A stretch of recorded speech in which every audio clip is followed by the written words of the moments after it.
বিয়ের পরে যে মেয়েদের এত শখ আহ্লাদ থাকে তা বুঝতে পারি নাই আগে। আগে কিনতাম শুধু জামা কাপড়, সাজাপাতি। এখন শুধু সংসারের জিনিসই কিনতে ইচ্ছে করে, যেখানে যাই শুধু সংসারের জিনিসই কিনতে ইচ্ছে করে। আগে ড্রেস কিনতাম, এখন বেডশিট, পর্দা এইগুলো কিনতে হয়। আগে এত জিনিস কিনতাম নিজের কসমেটিক্স, এখন ওইগুলো মনে হয় অপচয়। এখন শুধু সংসার সাজাতে ইচ্ছা করে সব সময়। সংসারের প্রতি এত মায়া, এ মায়া বলে শেষ করা যাবে না। সংসারে সাজিয়ে রাখলে এত ফ্রেশ লাগে, এত সুন্দর লাগে। নিজের একটা সংসার, নিজের সবকিছু এত সুন্দর লাগে যা বলে বোঝানোর বাইরে। এই দেখেন, আমি এগুলো গুছে রাখছি। এরপরে হাজবেন্ড এসে বলবে, সারাদিন তুমি কি কাজ করো, কি কাজ করো? সংসার গুছাই, তারপরে বলবে যে কি কাজ করো, কি কাজ করো। এটা শুনতে খুব খারাপ লাগে।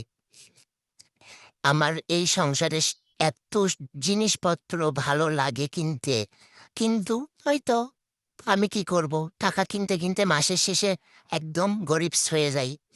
আমার টাকা একটাও থাকে না মাসের শেষে আমি একদম বলে বুঝাতে পারবো না। আমার হাত এত শর্ট হয়ে যায়, ৳১ চকলেট কিনতেও পারবো না, এইরকম হয়ে যায়। এত জিনিসপত্র কিনে থাকতেও কিনতে ইচ্ছে করে, একটা জিনিস আছে আরো কিনতে ইচ্ছে করে, মনে হয় আরো কিনি। এরকম কেন? শুধু আমারও হয় নাকি অন্য কারো হয়? মনে হয় আমি একজন ব্যক্তি যে এত কিছু করে সংসারের জন্য। আরে আমার না, নিজের জন্য ৳২ খরচ করতেও মায়া লাগে, কিন্তু সংসারের জিনিস কিনতে আমার একটু মায়া লাগে না। এ প্রত্যেকটা জিনিস শুধু আমার টাকার কেনার। হাসব্যান্ড থেকে কিছু নেই, আর কিছু নিজে জামাই। এটা করে করে ওটা কিনি, নিজের জন্য একটুও কিনি না। শুধু সংসার সাজাবো। সংসার সাজাইতে এত ভালো লাগে। সংসারের প্রত্যেকটা জিনিস কত মায়ায়, এত মায়া লাগে সংসার সাজাইতে। কি বলবো? শখের সংসার আমার। মেয়েদের বিয়ের পরেই সংসারটাই সব, আর কিছু না।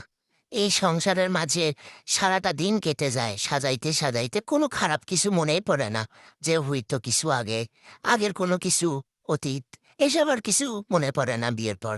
এই সংসারের কাজকর্ম করে নিজের সংসারের নিজের বেডে একটু শান্তিতে ঘুম আরাম আয়েশ করার জন্য এত সুন্দর করে সাজাইছি, অনেক ভালো লাগে থাকতে। আগে যখন ভাবতাম যে বিয়ের পরে মেয়েদের এত কাজ কেন, মেয়েরা তো ঘুরবে ফিরবে না, বিয়ের পরে আরো কাজ বেড়ে যায়।